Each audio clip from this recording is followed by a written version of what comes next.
Second year paper first zoology vertebrates में पहली हमारी जो सिलेबस में पहली यूनिट का जो फर्स्ट टॉपिक है general characters and classification of the protochordates. Protochordates में हमने हेमिकॉर्डेटा, यूरोकॉर्डेटा और तीसरे उपसंघ के रूप में सिफेलोकॉर्डेटा का अध्ययन करते हैं। तो सिफेलोकॉर्डेटा का जो वर्गीकरण है और सामान्य लक्षण है उसके अध्ययन हम आज करेंगे। सिफेलोकॉर्डेटा के सदस्य समुद्री उतले जल में व्यापक रूप से वितरित होते हैं। इन्हें सिफेलोकॉर्डेटा इसलिए कहते हैं क्योंकि इनकी जो नोटोकॉर्ड होती है वो सिफेलिक रीजन से लेकर शरीर के पोस्टीरियर एंड तक फैली हुई होती है, इसलिए इसे सिफेलोकॉर्डेटा कहा जाता है। ये सदस्य स्थानबद्ध होते हैं और इनका जो अग्र छोर से ये जो निकाय होती है उस निकाय की पेंदे की जो बालू होती है, पेंदे की जो रेत होती है उसमें दसे हुए रहते हैं। अग्र सिरे से जलीय निकाय के पेंदे की रेती में ये दसे हुए होते हैं। वैसे ये समुद्रवासी है। शरीर इनका छोटा होता है, 5 से 8 मिलीमीटर तक होता है, लंबा, पतला और मछली के सदृश शरीर होता है, सखंडित होता है। सखंडों में यदि हम देखें तो इसकी जो मसल्स होती है वो मसल्स जो मायोटॉम्स में विभाजित होती है और ट्रांसपेरेंट बॉडी होती है। सिर इनमें सिफिलाइजेशन नहीं हुआ है, इसीलिए तो इनको प्रोटोकॉर्डेट्स में रखा गया है। सिर अनुपस्थित होता है लेकिन शरीर को धड़ और पूंछ से बना हुआ होता है। जो पेड अपेंडिजेस होते हैं मछलियों में पाई जाने वाली, जैसे फिन्स हैं, पेक्टोरल और पेल्विक्स, या टेट्रापोड्स में पाए जाने वाले हाथ और पैर हैं, ये इसमें अनुपस्थित होते हैं। जोड़ीदार उपांग बिल्कुल अनुपस्थित होते हैं, लेकिन एक मीडियन फिन्स पाया जाता है। ये मीडियन फिन जो होता है फिन रेज के द्वारा अवलंबित होता है। एक्सोस्केलेटन इनमें नहीं पाया जाता है। एपिडर्मिस एक स्तर की बनी होती है। पेशियाँ जो होती है पृष्ठ पार्श्वीय मायोटोम्स में खंडित होती है। मायोटोम्स का जो बंडल होता है वो मायोकोमेटा के द्वारा बंधित होता है। देह गुहा इनमें एंट्रोसीलस प्रकार की होती है और एट्रिल गुहा के परिवर्तन के कारण इसकी देह गुहा का जो ग्रसीय क्षेत्र होता है वह ह्रासित हो गया है। हम पहले का ग्रसनी बहुत बड़ी होती है, लेकिन इनका क्या होता है कि एट्रियल कैविटी जो होती है वो बढ़ जाती है, इसलिए इसकी जो फेरेंजियल रीजन होता है वह ह्रासित हो जाता है। ये छड़ सदृश दिखाई देते हैं।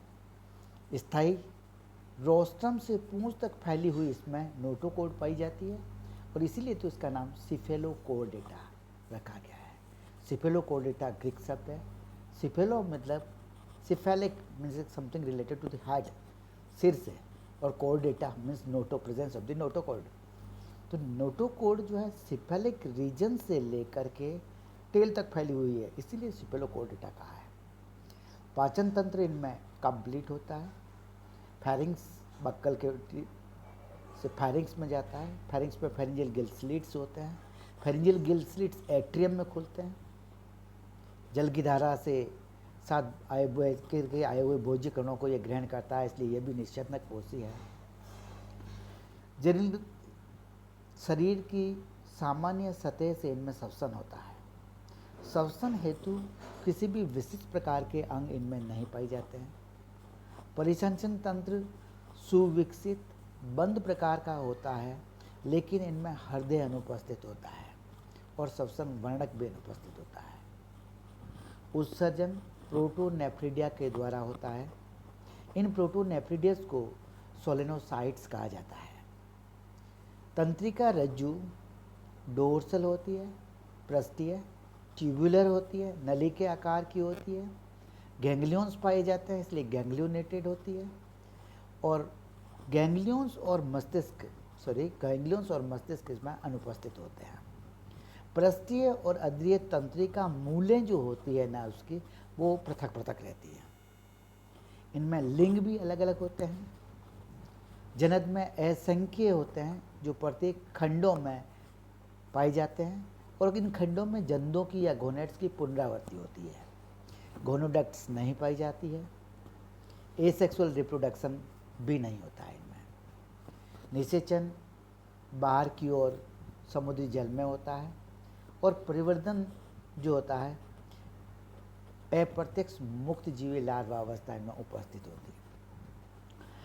उपसंघ सिफेलोकोर्डेटा के अंतर्गत 30 जातियाँ आती हैं जिन्हें ब्रैंकियोस्टोमा वंश और लेप्टोकोर्डाई वंश के अंतर्गत रखा जाता है। 30 जातियों को ब्रैंकियोस्टोमा जीनस और लेप्टोकोर्डाई जीनस के अंतर्गत रखा जाता है। अब वर्गीकरण की यदि बात करें तो उपसंघ सिफेलोकोर्डेटा के अंतर्गत एक ही क्लास है जिसे लेप्टोकोर्डाई कहा है। इसमें एक ही फैमिली आती है ब्रैंकियोस्टोमेटिडी, और ब्रैंकियोस्टोमेटिडी जो फैमिली है उसमें 2 जीनस आते हैं। एक जीनस आता है ब्रैंकियोस्टोमा का और दूसरा आता है एसिमेट्रॉन का। जो ब्रैंकियोस्टोमा है उसकी 8 स्पीसीज पाई जाती है और एसिमेट्रॉन की 7 स्पीसीज होती है। एसिमेट्रॉन और ब्रैंकियोस्टोमा में डिफरेंस केवल इतना ही है कि इनकी जो बॉडी होती है और अयुग्मित गोनेट्स पाए जाते हैं। इनमें अयुग्मित गोनेट्स जो है दाईं ओर स्थित होते हैं और असममित मेटाप्लूरल फोल्ड पाया जाता है। ये 2 डिफरेंस है ब्रैंकियोस्टोमा और एसिमेट्रॉन में। इस प्रकार हमने सिफेलोकोर्डेटा के सामान्य लक्षण और उसके वर्गीकरण से संबंधित अध्ययन कर लिया है। आशा है ये अध्याय आपके लिए उपयोगी होएगा।